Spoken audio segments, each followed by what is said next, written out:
Namaste. So, welcome to our yoga instructors course, YIC, YCB, Level 2, Ministry of Ayush, Government of India, YIC Vyasa, a part of S Vyasa Yoga University, Bangalore. Practical and theory class conducted by Swami Vivekananda Yoga, Manchiral, Telangana, India. Our theory session, the practical also very important. There will be two columns for your YCB as well as YIC. Okay. So the examiner will ask, what is the etymological meaning of yoga? Or what is the general definition for yoga? Or what is the yoga as per Patanjali? Or what is the yoga as per Bhagavad Gita? Or what is the yoga as per Yoga Vasishta? Or what is the yoga for as per Kathopanishads?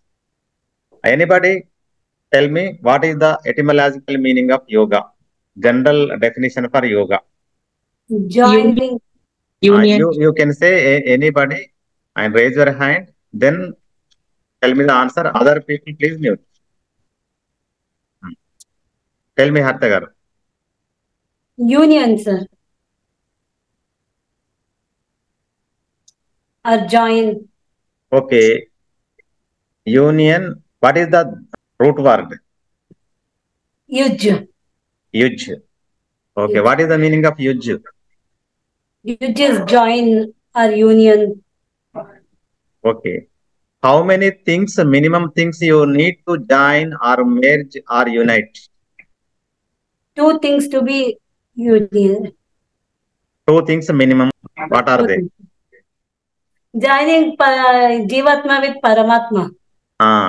Joining with Jivatma to Paramatma. Okay. Joining with inner conscious to higher conscious. Okay. Inner self to universal self.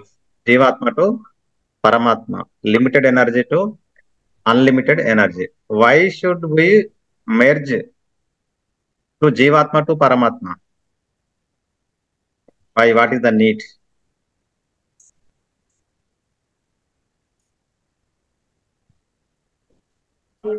Sir, to combine with the universal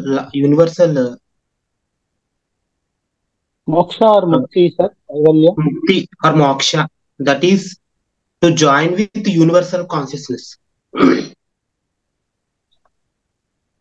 So, our body and mind have the limited energy. Okay. So, when we join with the universal whole, automatically we will get the unlimited energy. Yes or no? So, I am doing friendship with my ward member. My ward is 17 ward in the Manchiral. Podari Prabhakar garu. I am doing friendship, very close. I connected to Podari Prabhakar garu. So, I have the full of powers to do good works in the my ward level.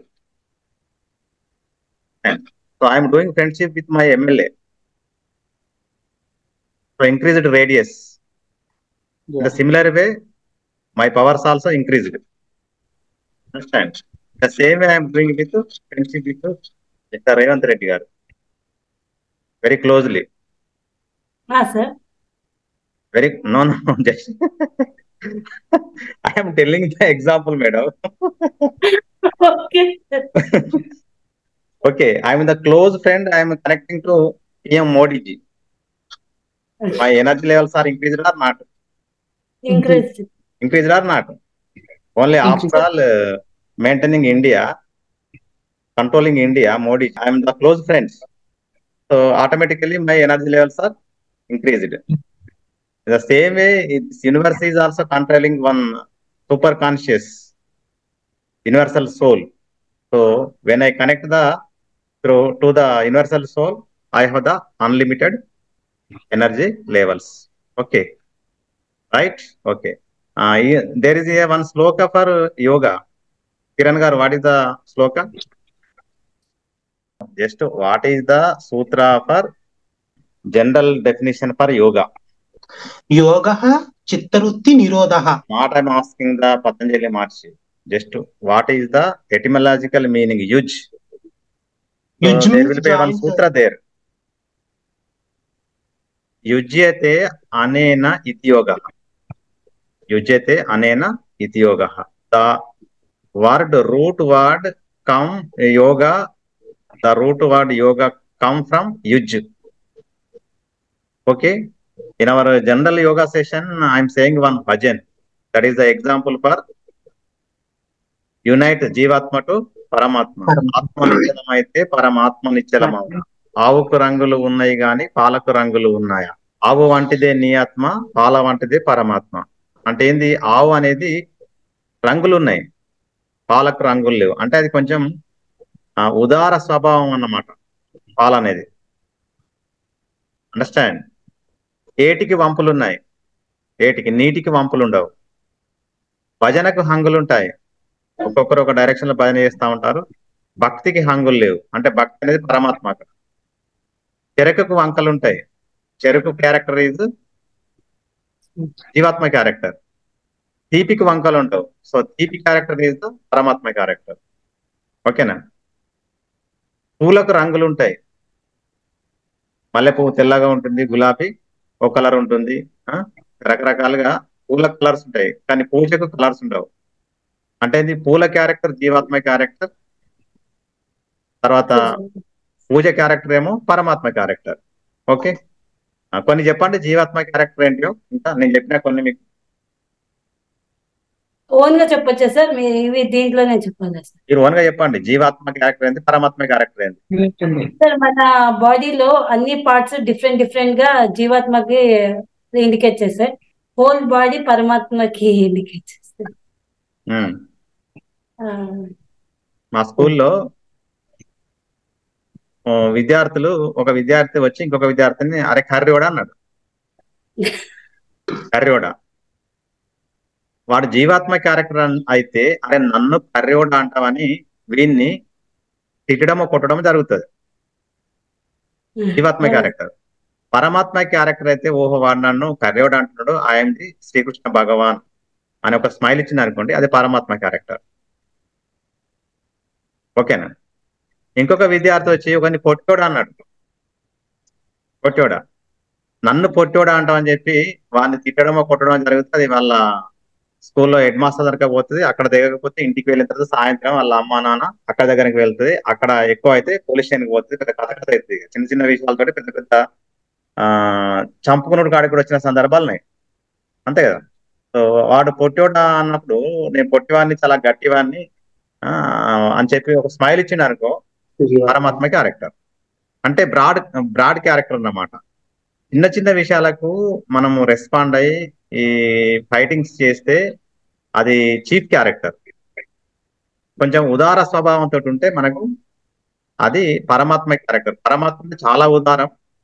At least chief character కాకపోయినా కొంచెం మన radius పెరగాలి ఉదార స్వభావంలో. ఎసార్ను చెప్పండి. నేను మా ఇల్లు కట్టాను పోయిన సంవత్సరం. పక్కపంటి ప్లాట్ లో నేను ఇసుక పోసుకున్నాను. ఆయన వచ్చి ఇసుక మొత్తం ఖాళీ చేయించింది నాతోటి. అందులో పశువులు తిరుగుతూ ఉంటాయి, పందులు తిరుగుతూ ఉంటాయి, ఏదేదో చేస్తూ ఉంటారు. అదే క్యారెక్టర్ జీవాత్మ. ఆయన ఖాళీ ప్లాట్ లో నేను పోస్తున్నాను, మంచిగా సాఫ్ చేయించి ఇసుక పోస్తున్నాను. ఆయన ప్లాట్ సాఫ్ గా ఉంటుంది, నీట్ గా ఉంటుంది, మళ్ళీ ఇసుక అంతా అయిపోతుంది ఆ బిల్డింగ్ అయిపోతారు, కానీ ఖాళీ చేయించిండు. సో అది చీప్ క్యారెక్టర్.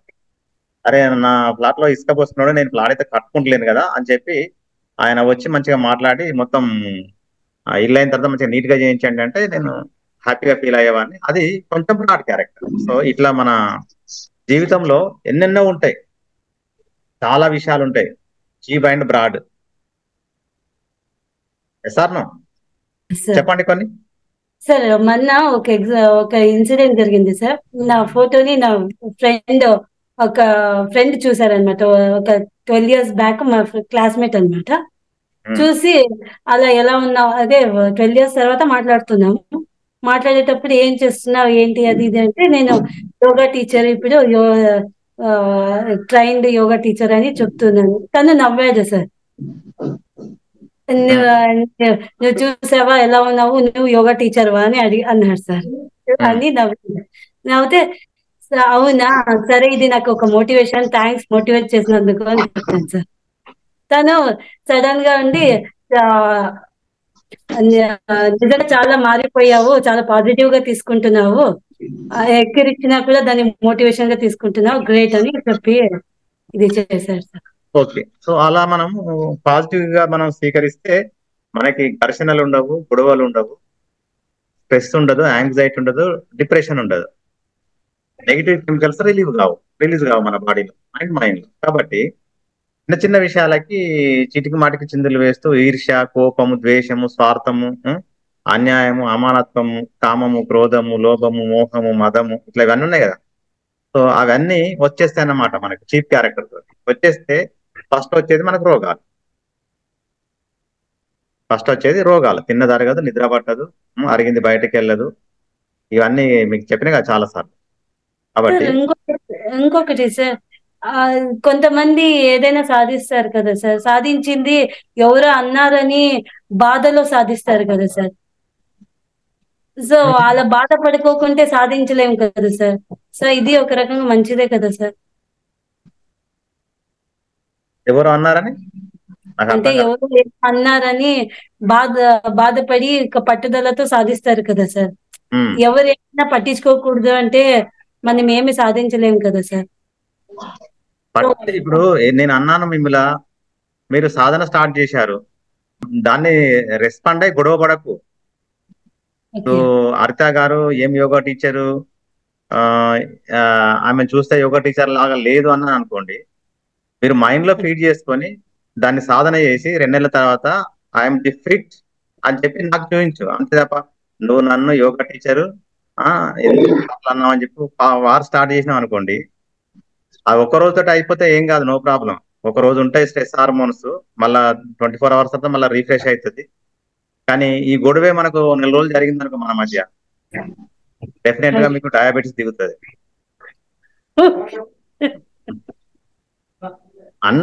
అన్నప్పుడు నువ్వు రెస్పాండ్ కాకు. నీకు ఉదార స్వభావం అయితే రెస్పాండ్ కాకుండా నువ్వు సార్ ఇలా అన్నాడు, నన్ను నాలో లోపం ఉందా, నేను సెట్ చేసుకుంటా అని చెప్పి మీరు సెట్ చేసుకుంటారు. అంతే, దానికి రెస్పాండ్ అయ్యి ఫైటింగ్ చేయకు. ఓకేనా? మంచి కథ చెప్పన్నా చెప్పండి. యోగా పైన just I'm saying etymological meaning of yoga today only. Ramakrishna మీకు ఆల్రెడీ చెప్పిన, నేను రామకృష్ణ పరమహంస దగ్గరికి ఒక శిష్యుడు వస్తాడు. ఒక శిష్యుడు వచ్చి, అయ్యా గురువు గారు, నాకు మానసిక ప్రశాంతత లేదు, మానసిక ప్రశాంతత కరువైపోయింది, నిద్ర పట్టడం లేదు, తిన్నది అరగడం లేదు, లోపలికి పోవడం లేదు, పోయింది బయటకు రావడం లేదు, సో జీవితం అంతా అగమ్య గోచరంగా ఉంది. కిరణ్ గారు మీరు మ్యూట్ అవ్వండి. జీవితం అంతా అగమ్య గోచరంగా ఉంది అని చెప్పి ప్రాధేయపడతాడు. ఆల్రెడీ శ్రీరామకృష్ణ పరమహంసకి ఈ శిష్యుని గురించి బాగా తెలుసు. వీడు చీఫ్ క్యారెక్టర్ అని, జీవాత్మ క్యారెక్టర్ అని, చిన్న చిన్న విషయాలకు ఘర్షణ పడతాడని, చిన్న చిన్న విషయాలకు ఫైటింగ్ చేస్తాడని, జీవాత్మ క్యారెక్టర్ అని తెలుసు. అప్పుడు వీనికి బుద్ధి చెప్పాలని అనుకొని రామకృష్ణ పరమహంస ఏం చేస్తాడంటే ఒక గ్లాస్ తీసుకురమ్మంటాడు, గ్లాస్ లో ఫ్రెష్ వాటర్ తీసుకుని రమ్మంటాడు శిష్యుని. శిష్యుడు టకటక వెళ్ళి ఒక గ్లాస్ లో ఫ్రెష్ వాటర్ తీసుకొని వస్తాడు. ఆ గ్లాస్ లో 2 స్పూన్ల సాల్ట్ వేయమంటాడు. 2 స్పూన్ల సాల్ట్ వేయమంటే వేస్తాడు, స్పూన్ తోటి కలుపుతాడు. ఓకే, నేను గురువును, మీరు శిష్యులు, నేను చెప్పింది మీరు వినాలంటే ఓకే వింటా అని చెప్పిండు. ఎందుకంటే ఆయనకు కావాల్సిన మానసిక ప్రశాంతత కదా, ఆ ఒప్పందం జరిగింది కాబట్టి ఓకే చలో ఆ వాటర్ తాగేయమంటాడు. గురువు చెప్పిన మాట వినాలి కదా, ఫస్ట్ కండిషన్ కదా. ఆయన కొన్ని వాటర్లు ఇట్లా పోస్తున్నాడు. ఎట్లుంటది? విషంగా ఉంటది అన్నమాట. విషంగా ఉండి ఉమ్మేసి గురువు గారి మీదకి కోపం చేస్తా అంటాడు. నేను మానసిక ప్రశాంతత కొరకు వస్తే నా మానసిక ప్రశాంతత పోయి ఇంకా నాకు బాధ కలుగుతుంది, దుఃఖం కలుగుతుంది, ఘోరమైన సాల్ట్ ఉంది, విషంగా ఉంది, మీరు గురువేనా, అసలు మీరు ఏం చేస్తున్నారు నన్ను అని చెప్పి కోపం చేస్తా అంటాడు. రైట్, సరే అని చెప్పి శిష్యుడిని ఒక ఆటో తీసుకురమ్మంటాడు. ఆటో తీస్తాడు. ఎందుకంటే గురువు కాబట్టి చెప్పిన మాట వినాల్సిందే. ఒక పెద్ద ఉప్పు బస్తా అందులో వేయమంటాడు. ఆటోలో వేస్తాడు, ఇద్దరు ఎక్కుతారు.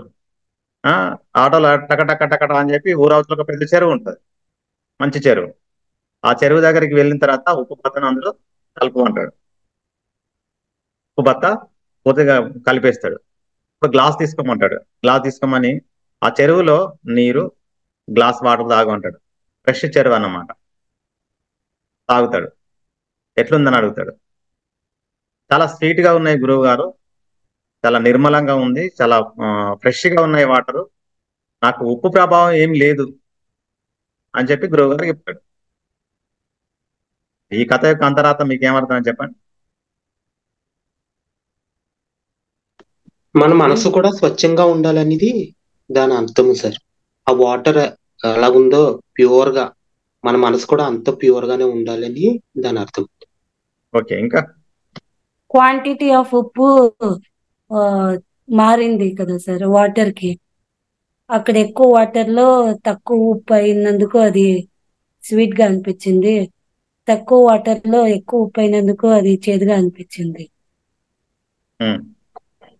ఇంకా సో ఇక్కడ మనము తీసుకునే పరిస్థితుల్లో బట్టి మన జీవితాలు మారుతాయి. ఎంత తీసుకోవాలి అనేది ఇంపార్టెంట్. రామకృష్ణ గారు చెప్పండి, మీ వ్యూలో చెప్పండి.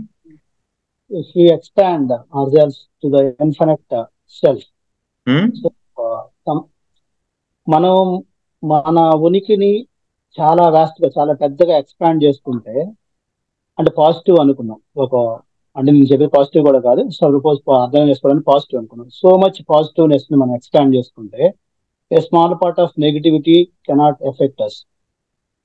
అంటే అంత ఎక్స్పాండ్ అవ్వగలిగితే, అంటే సారిందాల ఉదార స్వభావం ఉన్నది.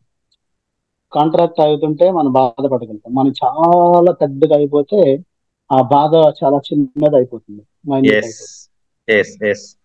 సో నీ స్వభావము గ్లాస్, నీ యొక్క క్యారెక్టర్ జీవాత్మ అంటే లిమిటెడ్, ఒక గ్లాస్ వరకే పరిమితం అయితే, ఒక స్పూను 2 స్పూన్లు చాలా విషంగా మారిపోయాయి. అంటే నీ క్యారెక్టర్ చీఫ్ అండ్ లో క్యారెక్టర్ అయితే చిన్న చిన్న విషయాలు నేను బాధిస్తాయి అన్నమాట, బాధిస్తాయి. అదే నీ క్యారెక్టర్ చెరువులాగా మారిందనుకో, చెరువులాగా మారితే 10 బస్తాలు కలిపినా నీకు ఎక్కడ అది విషంగా మారదు. ఇప్పుడు హరిత గారు చెప్పారు, అది క్వాంటిటీ ఎక్కువ, ఇది క్వాంటిటీ ఎక్కువ, అది మనం తీసుకోవచ్చు. కానీ జనరల్ గా కథ యొక్క అంతరార్థం ఏంటంటే, నీ క్యారెక్టర్ గ్లాస్ లాగా ఉంటే స్పూన్ సాల్ట్కే విషమైంది. అదే నీ క్యారెక్టర్ ఒక చెరువు లాంటి స్వభావంగా మారితే నిన్ను ఒక ఉప్పు బత్త కాదు కదా 10 బస్తాలు కలిపినా ఆ వాటర్ స్వీట్ గానే ఉంటాయి. కాబట్టి అది పరమాత్మ క్యారెక్టర్, గ్లాస్ వాటర్ అనేది జీవాత్మ క్యారెక్టర్. అండర్స్టాండ్? అర్థమైందా? ఓకే, ఇప్పుడు మీకు యోగా అంటే డెఫినేషన్ అర్థమైంది, రైట్? మంచి కథ కూడా చెప్పాను. మరి మహాభారత యుద్ధం ఎందుకు జరిగింది? రామాయణంలో శ్రీరాముడు రావణాసురుని ఎందుకు వధించాడు? పరమాత్మ క్యారెక్టర్ అయితే అసలు మహాభారత యుద్ధం జరగదు కదా, కౌరవులు పాండవులు పెద్ద పెద్ద స్టోరీ కదా, అది ఎందుకు జరిగింది చెప్పండి. ధర్మాన్ని కాపాడడానికి యుద్ధం జరిగింది సార్. అధర్మం ఎక్కువ అవుతుంది అని. ఓకే, ఇంకా మీ వర్షన్ కిరణ్ గారు.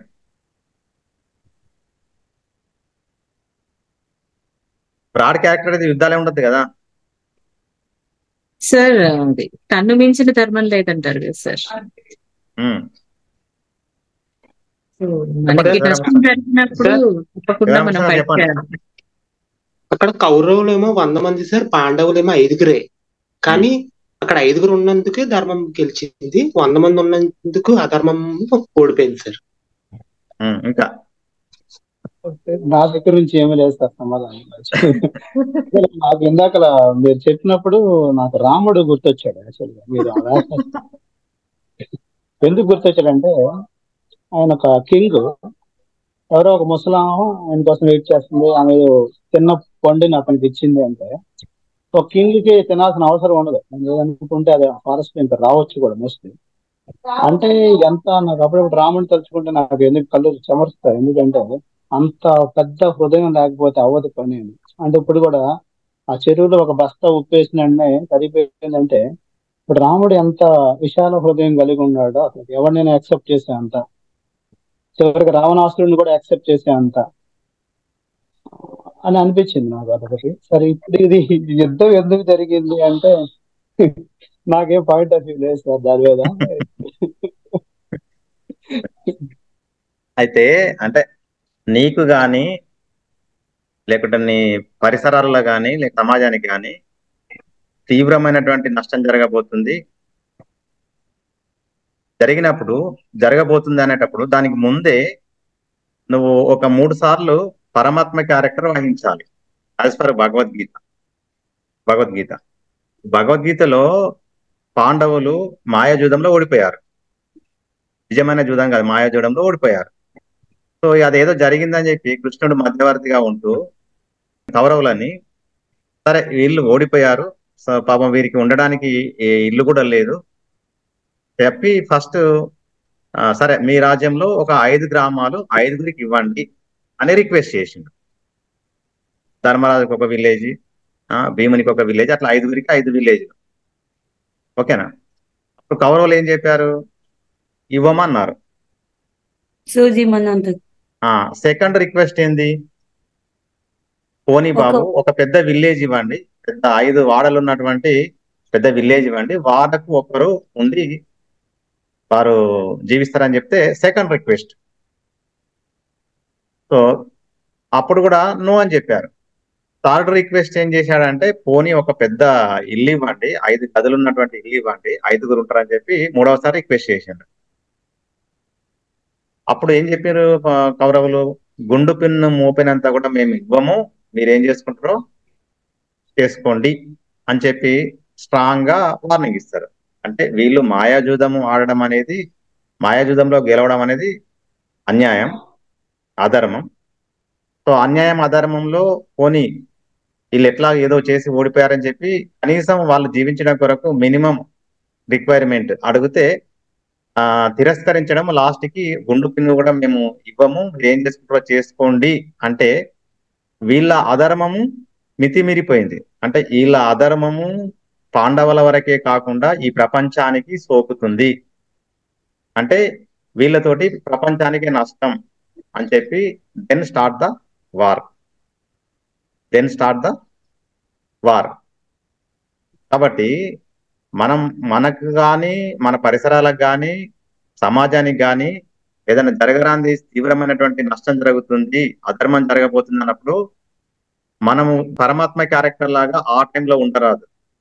గుర్తుపెట్టుకోండి, అండర్స్టాండ్. ఒక అమ్మాయి ఉంది, సిన్సియర్గా చదువుతుంది, ఒక అబ్బాయి చెడు దృష్టితో చూశాడు.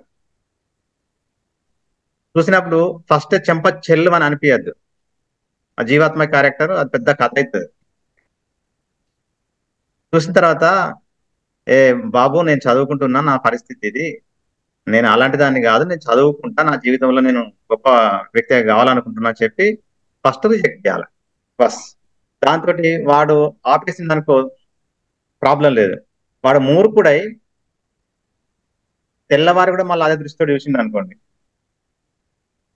చూస్తే మళ్ళీ ఏం వార్నింగ్ ఇవ్వాలి? బాబు నేను నిన్న చెప్పాను నీకు, అయినా నువ్వు మారలేదు, సో నేను ఈరోజు మా పేరెంట్స్కి చెప్తాను, పేరెంట్స్ని తీసుకొని వస్తాను, మీ పేరెంట్స్ దగ్గరికి వస్తాము అని చెప్పి వార్నింగ్ ఇస్తాను. అది కూడా పరమాత్మ క్యారెక్టర్. ఓకే, మళ్ళీ తెల్లవారి మళ్ళీ కాలేజీకి పోయేటప్పుడు మళ్ళీ వచ్చి వాడు మళ్ళీ చూశాడు.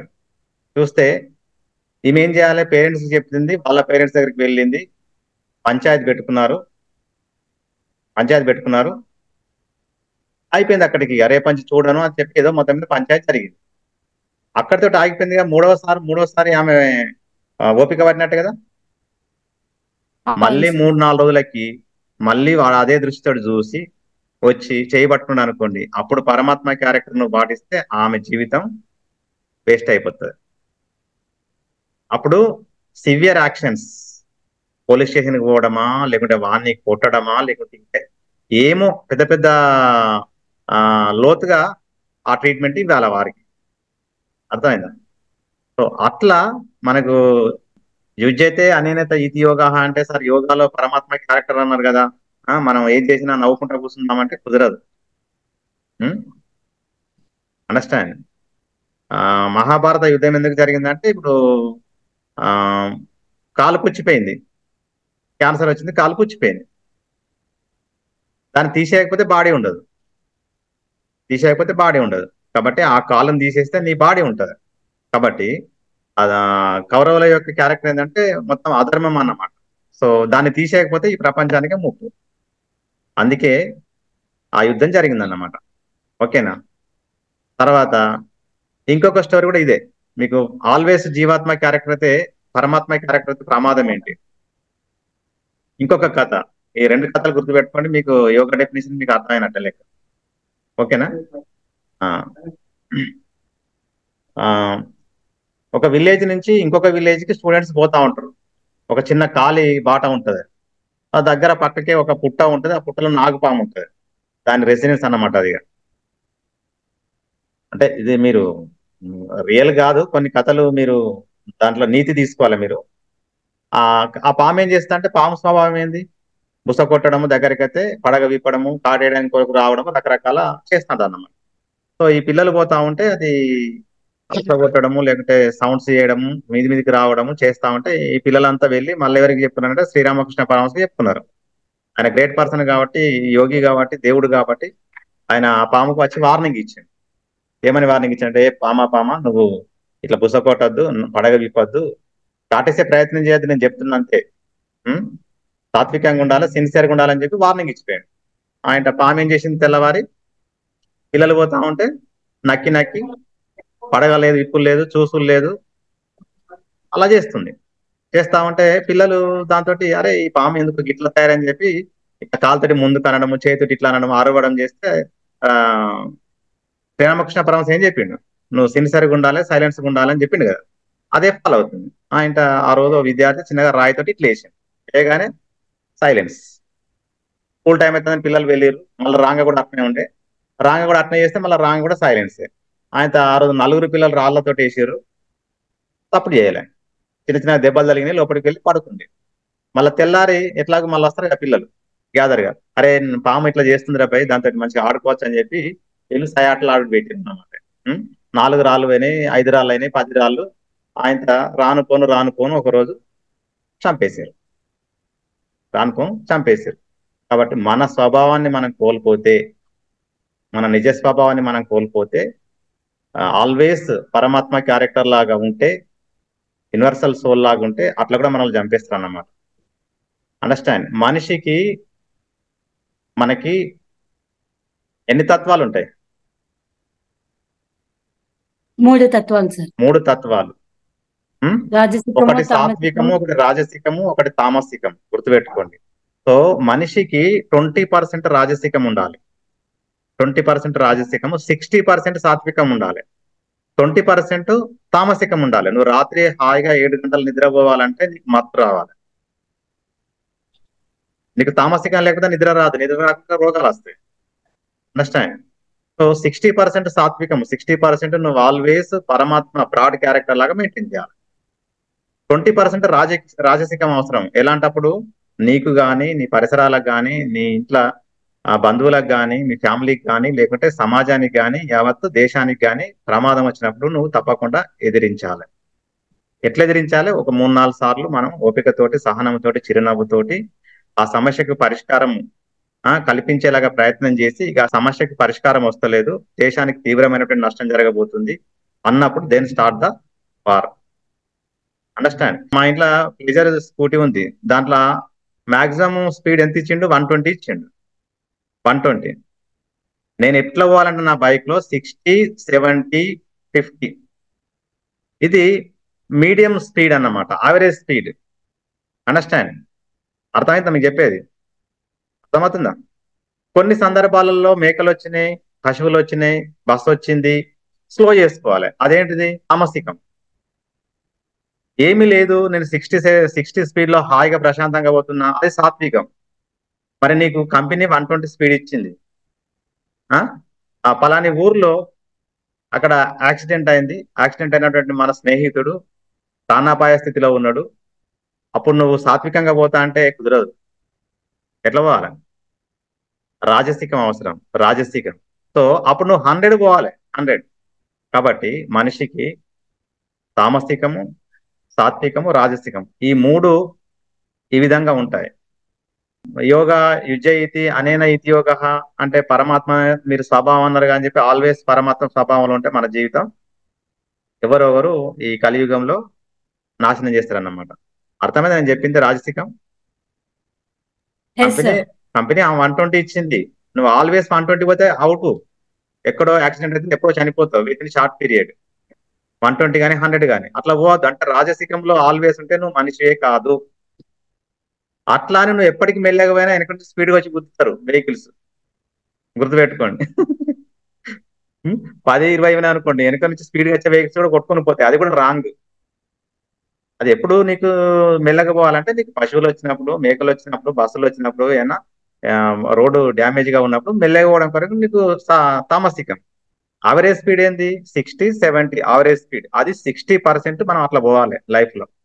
కాబట్టి రాజసికం 20, సాత్వికము 60, తామసికం 20. ఇట్లా ఉంటే మనం యోగిగా జీవిస్తాం అన్నమాట. ఇప్పుడు రాముడు కృష్ణుడు యుద్ధం చేయడానికి కారణం ఏంది? 20% రాజసికం. అండర్స్టాండ్? దేశంలో రాజసికులు ఎవరు? మన మిలిటరీ, మన ఆర్మీ రాజసికులు. వాళ్ళు చైనా వాడు వచ్చినా, పాకిస్తాన్ వాడు వచ్చినా చంపేస్తారు అంతే. లేదు మనం అంత సాత్వికంగా ఉండవని చెప్పినాం అనుకోండి, మన కంట్రీని చైనా వాడు, పాకిస్తాన్ వాడు, ఇంకెవడెవడో వచ్చి అందరూ ఆక్యుపై చేస్తారు. అండర్స్టాండ్? సో మిలిటరీ ఆర్మీ అనేది రాజసికం. కాబట్టి దట్ ఈస్ యోగా. సార్ చిన్న డౌట్, కృష్ణుడు యుద్ధం చేయలేదు కదండి? చెప్పండి. కృష్ణుడు యుద్ధం చేయలేదు కదండి? చేయలేదు కానీ మోటివేట్ చేసింది కదా, ఆయనే కారకుడు కదా. యుద్ధం చేయలేదు కానీ చేయించింది ఆయనే కదా. అర్థం? కానీ క్షత్రియుడు కాదు కదా సార్, కృష్ణుడు క్షత్రియుడు కాదు కదా. ఎవరన్నా కానీ యుద్ధానికి కారకులు ఎవరు? అర్జునుడు బంధువులు, తాత, మనవడు, చెల్లె, అక్కె అని చెప్పి మమకారంతో అక్కడ పడి ఆత్మన్యూనతకు గురై నేను యుద్ధం చేయాలంటే దాని ఆయనకు మోటివేషన్ కౌన్సిలింగే భగవద్గీత. కాబట్టి చేసింది యుద్ధం అర్జునుడు, కానీ మోటివేట్ చేసింది కృష్ణుడు, కాబట్టి అది అంతే, దానికే పనిచేస్తుంది. So this is yoga. Okay sir, thank you.